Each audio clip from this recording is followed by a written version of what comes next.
Hello and welcome to Ryvid. In this video, we're going to remove our rear wheel.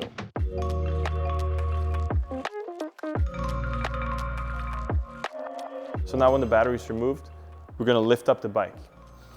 We're using our Ryvid jack stand.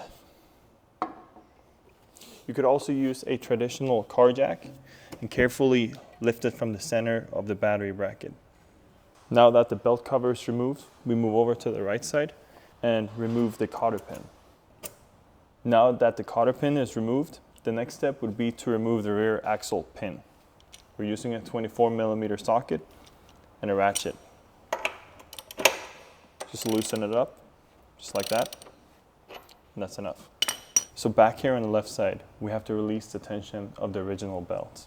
Hold the 13mm wrench and turn the 10mm wrench. You should now feel the belt being very loose. To get the belt off, turn the wheel backwards and slightly pull the belt towards you, as so. And that's removing the belt. Remove the P-clamp from the license plate harness and slide the harness through the swing arm. Next step is to loosen our rear caliper. I'm using a T40 Torx. Undo the P-clamp, long T30.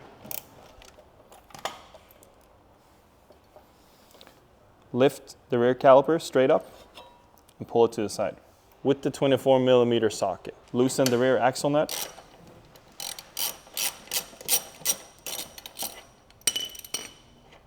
Remove it fully. Remove that adjuster plate. Now carefully pull the rear axle through. Remove the caliper bracket and carefully roll the wheel towards you. Take your license plate harness and send it through the swing arm. Now, let's put the rear wheel on. Make sure you have the right side bushing and the left side bushing in there. Grab the caliper bracket, slide it in there. Grab your rear axle pin and the adjuster block. Install the right side adjuster block, washer, and your nut. Grab your rear caliper, slide it over the disc, and install your two M8 bolts.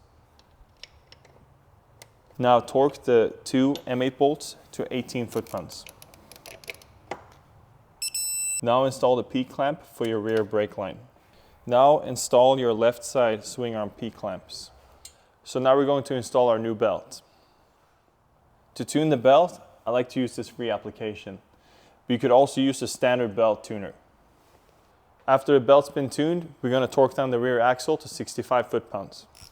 We've now torqued these to 65 foot-pounds. If you're noticing that you're blocking the cotter pin hole, it's okay to torque it a little bit higher to clear the hole, so you have access to insert the cotter pin. Like that. Now insert your cotter pin and bend it. So now that we have the bike together, the last thing we're going to do is remove the jack stands and reinstall the battery. You can learn more about the Anthem by scanning the QR code on the inside of the storage tank lid. If you need further assistance, please email us at service@ryvid.com. You can also find us online by going to ryvid.com. Thank you.